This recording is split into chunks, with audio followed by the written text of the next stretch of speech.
अचानक अढैया के चेहरे पर अजीब बदलाव आने लगता है। उसकी सांसें तेज हो जाती है, माथे पर पसीना आ जाता है, जैसे वो किसी भयानक दृश्य को देख रहा हो। एक घना जंगल, काली गुफा और उसके बाहर एक टूटी हुई खोपड़ी पड़ी है। चारों ओर सन्नाटा। अचानक गुफा के अंदर से एक भारी आवाज आती है। एक विशाल भयानक राक्षस बाहर आता है। उसकी आंखें लाल, चेहरा विकराल। वो चलते हुए उस खोपड़ी पर पैर रखता है। राक्षस हंसता है और फिर से उस खोपड़ी को लात मारकर आगे बढ़ जाता है।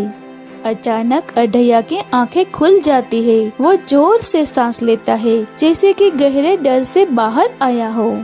क्या क्या देखा तुमने? बताओ, हमारे बेटे को क्या हो रहा है?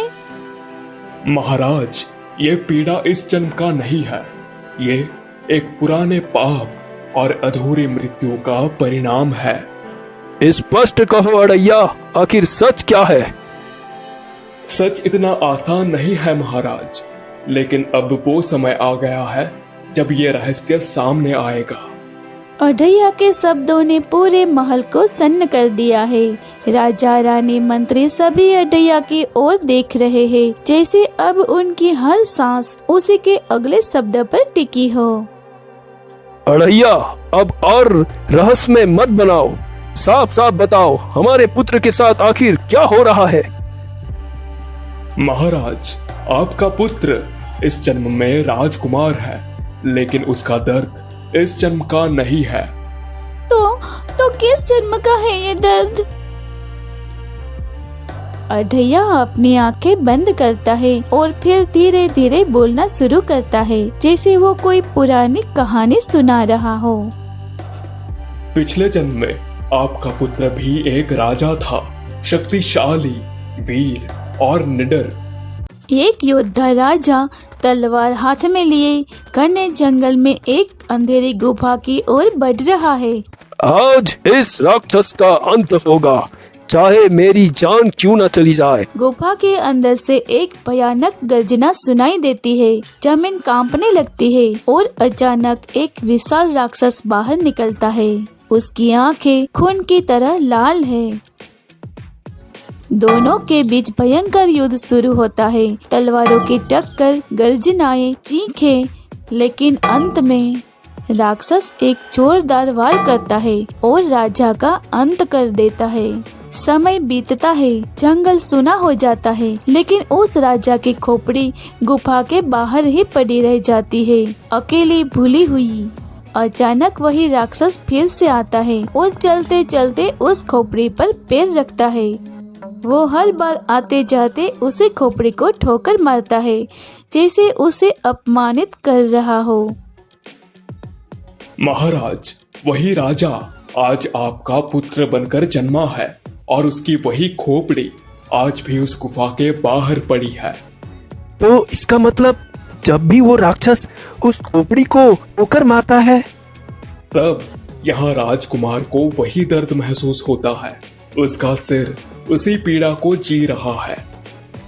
उस राक्षस की इतनी हिम्मत, वो मेरे पुत्र को जन्म जन्म तक पीड़ा दे और मैं चुप बैठा रहूं? महाराज, क्रोध सही नहीं है, लेकिन ये कार्य आसान नहीं होगा।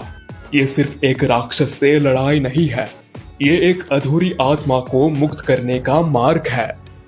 अढैया, अब देर नहीं होगी, तुमने सच बता दिया है। अब मुझे रास्ता भी बताओ, मैं अपने पुत्र को इस पीड़ा से मुक्त करूंगा, चाहे इसके लिए मुझे अपनी जान ही क्यों न देने पड़े। महाराज, ये कार्य 2 भागों में पूरा होगा और दोनों ही उतने ही खतरनाक है। पहला कार्य, जब राक्षस गुफा में ना हो तब आपको उस गुफा के बाहर पड़ी खोपड़ी को लाना होगा और उसका विधि विधान से अंतिम संस्कार करना होगा, तभी उस आत्मा को शांति मिलेगी।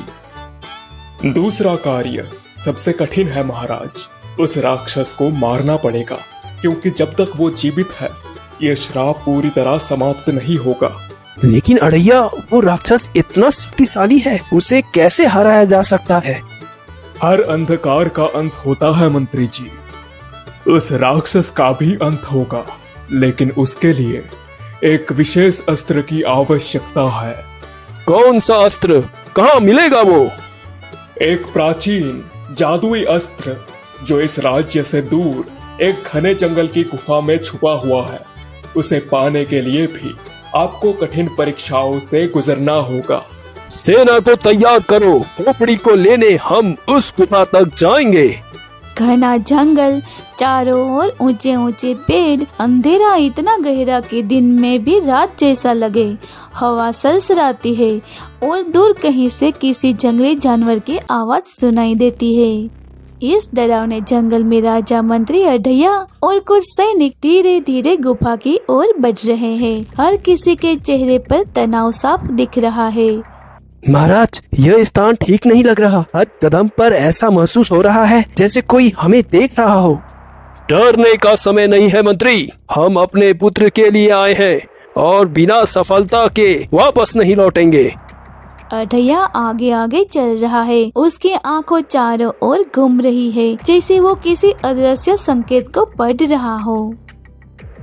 सावधान रहिए, गुफा अब ज्यादा दूर नहीं है और याद रखिए, यहाँ हर गलती मौत को बुला सकती है। कुछ ही देर में वो उस भयानक गुफा के पास पहुंच जाते हैं। वही गुफा जहां अंधकार बसता है और बाहर जमीन पर पड़ी है वो पुरानी खोपड़ी। अचानक गुफा के अंदर से भारी कदमों की आवाज गूंजती है। सब लोग घबराकर पास के बड़े पत्थर और पेड़ों के पीछे छुप जाते हैं। सांसें थम जाती है। चुप जाइए, अभी तुरंत राक्षस बाहर आ रहा है। गुफा से एक विशाल भयानक राक्षस बाहर निकलता है। उसकी आंखें जल रही है, शरीर विशाल और उसकी सांसों से ही डर महसूस होता है। मनुष्य की गंध। आज कोई नया शिकार आया है, मैं उसकी गंध महसूस कर रहा हूँ। महाराज, इसे हमारी गंध मिल गई है, अब क्या होगा? शांत रहिए, अभी भी समय है। हर शक्ति का एक कमजोर पक्ष होता है।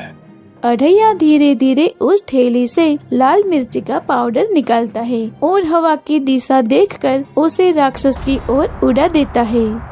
ये क्या है?